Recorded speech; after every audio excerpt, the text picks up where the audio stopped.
I'm okay, I'm fine. Kincana, Kincana, teng neng neng neng neng. Ku menahan rasa sakit, rasa sakit. Kenalin kelompok 4. Nih bos.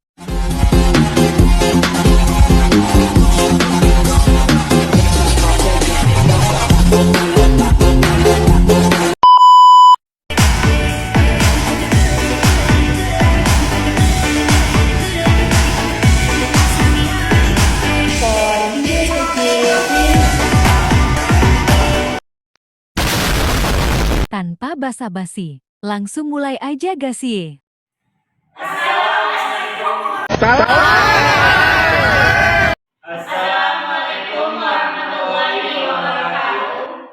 Kami dari kelompok 4 ingin mempresentasikan tugas video mikrobiologi. Assalamualaikum warahmatullahi wabarakatuh. Kami dari kelompok 4 ingin mempresentasikan video mikrobiologi kami dengan judul virus HIV. Sebelumnya, penghormatan kami kepada Ibu Melia Sari SLG MSI selaku dosen pengampu mata kuliah mikrobiologi. Kemudian penghormatan kami juga kepada seluruh teman-teman yang sudah berhadir di ruang yang berbahagia ini. Selamat menyaksikan. Viruses are tiny groups of genes that come from living things. They come from human beings, animals, and plants. They jump from one species to another, adapting to each new host along the way. The oldest blood sample on record containing HIV came from a man in the Congo. It was taken more than 50 years ago, in 1959. That's one of the main reasons why scientists believe HIV/AIDS began in Africa. Scientists have traced HIV back to a group of viruses found in African chimpanzees and monkeys. Those viruses are called SIV. By comparing their DNA, scientists discovered that HIV-1 is closely related to a strain of SIV in Central African chimpanzees, and HIV-2 is closely related to another strain of SIV in West African sooty mangabeys. We're always very concerned. We don't want to hurt any animal. Dr. Preston Marks is the Chief of Microbiology at Tulane University. He and his team have spent more than 20 years studying SIV. Di sini kita akan membahas tentang simian immunodefisiency virus atau SIV. Pengertiannya, virus SIV adalah sebuah retrovirus yang ditemukan pada primata, termasuk kera, monyet, dan manusia. Virus ini dapat menyebabkan penyakit yang mirip dengan AIDS. Virus yang menginfeksi manusia adalah HIV1 dan HIV2 yang berasal dari SIV dari primata Afrika. SIV pertama kali ditemukan pada tahun 1985 pada penangkaran rhesus macaques yang menderita karena SARS. SIV dapat menular melalui kontak dengan cairan tubuh yang terinfeksi seperti darah. Selanjutnya ada struktur virus SIV. Struktur virus SIV terbagi menjadi beberapa. Yang pertama ada selubung atau envelope, yang lapisan luar yang berasal dari membran sel inang yang terinfeksi. Selubung ini mengandung protein yang disebut glikoprotein yang berfungsi untuk berikatan dengan reseptor pada sel inang yang akan diinfeksi. Yang kedua ada kapsid, yaitu lapisan dalam yang berbentuk kerucut dan terbuat dari protein yang disebut kapsomer. Kapsid ini melindungi materi genetik virus. Yang ketiga ada genom, yaitu materi genetik virus yang berupa RNA untai tunggal atau ssRNA dengan untai positif.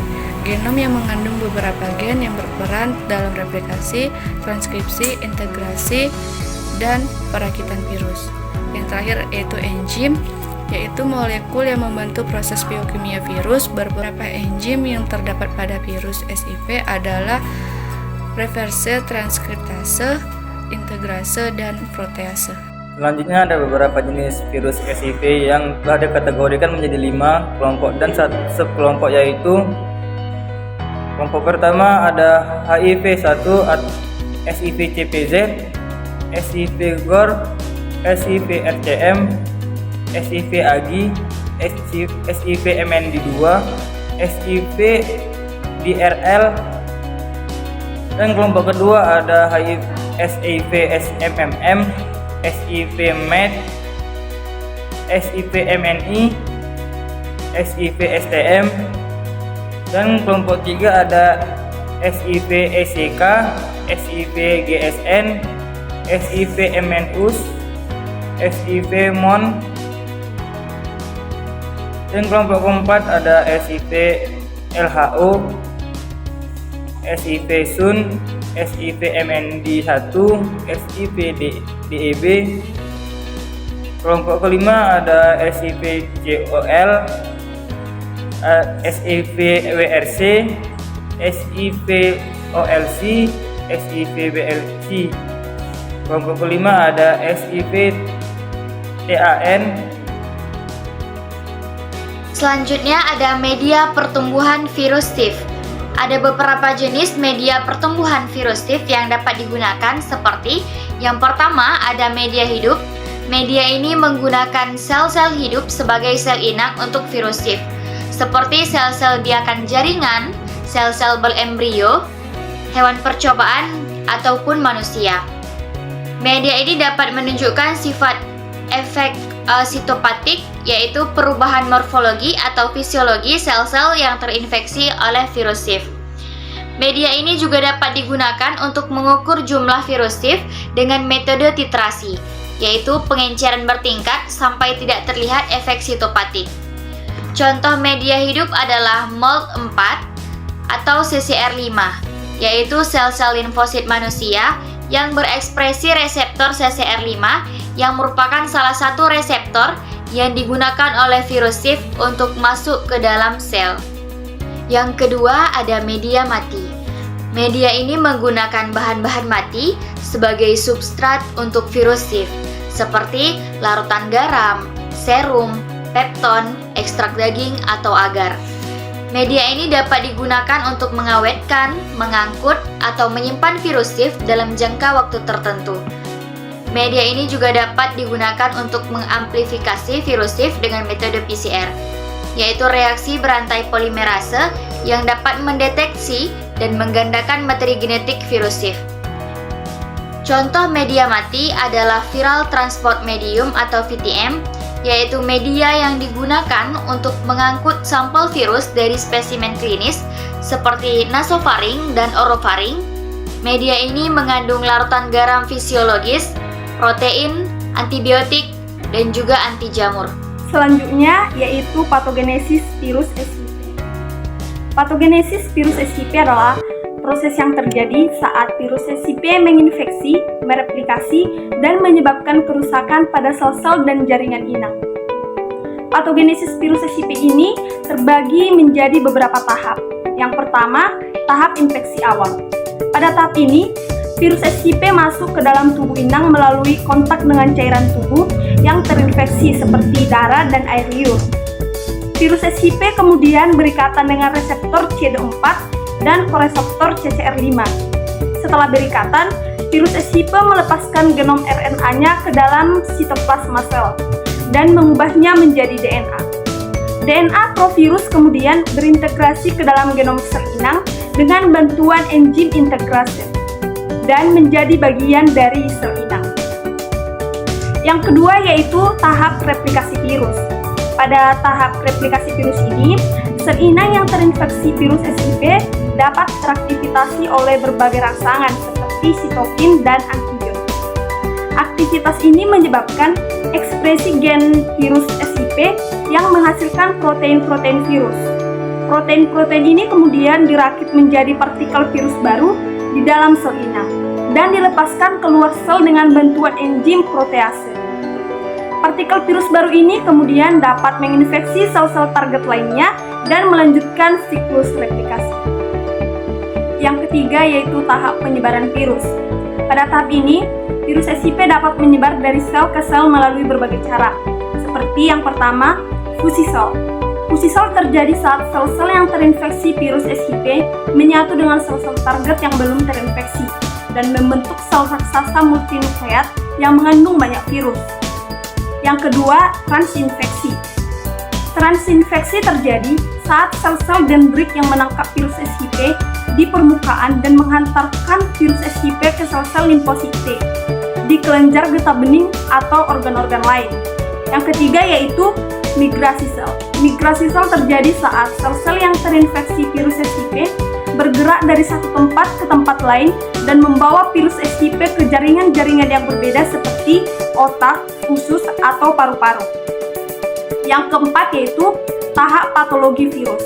Pada tahap ini, virus SHIV dapat menyebabkan kerusakan pada sel-sel dan jaringan inang melalui berbagai mekanisme. Seperti yang pertama, apoptosis. Apoptosis adalah kematian sel yang terprogram yang dapat dipicu oleh virus SHIV. Yang kedua yaitu sitoksisitas. Sitoksisitas adalah kematian sel yang disebabkan oleh sel-sel imun yang mengenali sel-sel yang terinfeksi virus SHIV sebagai benda asing dan membunuhnya dengan melepaskan molekul toksik. Baiklah, selanjutnya ada faktor virulensi virus SHIV. Faktor virulensi virus SHIV adalah faktor yang membantu virus SHIV untuk menginfeksi, mereplikasi, dan menyebabkan penyakit pada primata termasuk kera, monyet, dan manusia. Beberapa faktor virus SHIV yang telah diketahui adalah yang pertama ada glikoprotein permukaan. Protein ini terdapat pada selubung virus SHIV dan berfungsi untuk berikatan dengan reseptor CD4 dan koreseptor CCR5 atau CXCR4 pada sel-sel target, seperti sel-sel limfosit, makrofag, dendritik, atau mikroglia. Yang kedua ada protein aksesoris. Protein-protein ini terdapat dalam sitoplasma virus SHIV dan berfungsi untuk mengatur ekspresi gen, replikasi, integrasi, dan perakitan virus SHIV. Yang ketiga ada protein regulator. Protein-protein ini terdapat dalam nukleus virus SHIV dan berfungsi untuk mengatur transkripsi, transportasi, dan translasi RNA virus SHIV. Yang keempat ada protein struktural atau GAG dan POL. Protein-protein ini terdapat dalam kapsid virus SHIV dan berfungsi untuk membentuk partikel virus baru di dalam sel inang. Protein struktural juga mengandung enzim-enzim yang membantu proses biokimia virus SHIV.